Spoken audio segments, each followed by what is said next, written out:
So I've been traveling and I had a wedding yesterday, and I completely missed this letter that was filed on Friday by Gottlieb regarding a request to file a supplemental briefing with respect to the Rule 11 motion that the Lively parties had filed many, many months ago.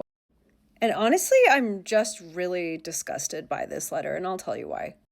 While it is somewhat normal to ask the court for relief to file for supplemental briefing if new information comes to light, that's not what this letter is doing, and that's what annoys me the most.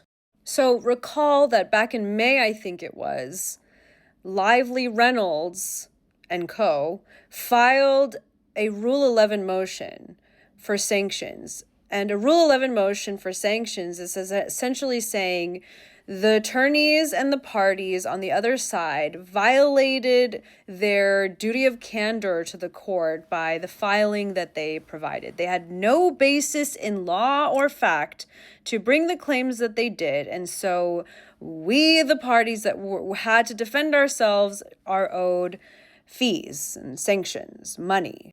Now they're saying that we've done all this discovery in this other case, and we have learned that actually it's even more egregious than we thought, and so we want to supplement the briefing that we had provided the court in May with more reason why we're owed the money that we're asking for. But that's not where the letter stops. The letter essentially lays out an argument for why they are owed the additional sanctions.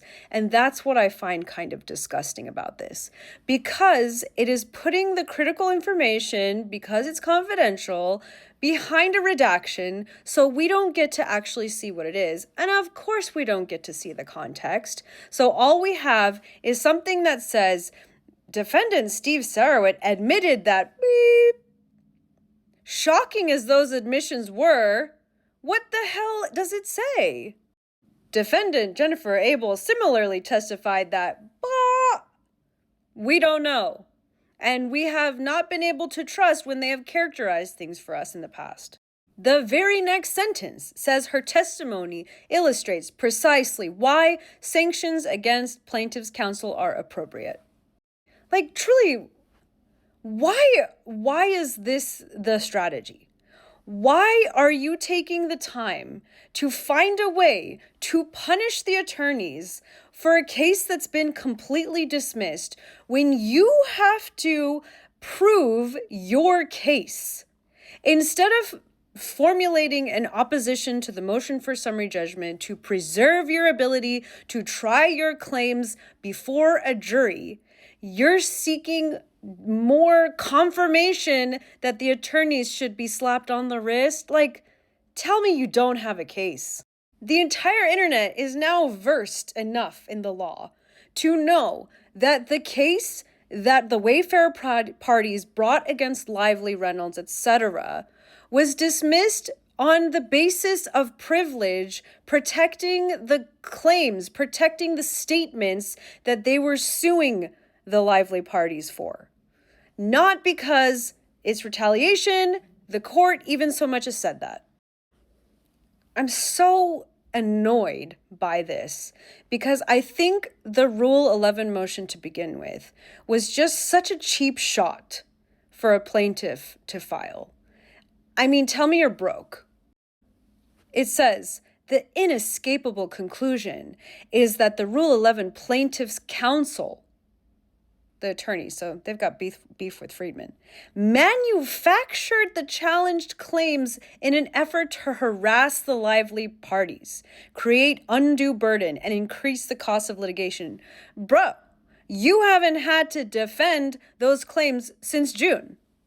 And they were not manufactured. They just didn't arise to the judge's interpretation of what can be brought. Like, motions to dismiss win and lose every day. It does not constitute Rule 11 sanctions. And effectively, they are challenging people's free speech by saying you don't have a right to bring your claims because you should know that your claims were not perfect. which means that nobody should be allowed to bring their claims unless they know that it's perfect, mind you, without discovery. So it boggles my mind that this is what the Lively parties, Ryan Reynolds and Blake Lively's counsel, thinks is the best use of their time and money right now. And based off of what snippets of the deposition transcripts that I've had a chance to see, in how Gottlieb asked the questions that he did and the types of questions that he asked, I think this is driven by him.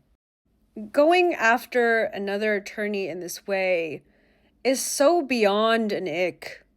It's honestly, it's just unprofessional, lack of decorum, and I would never do this to another attorney in these circumstances.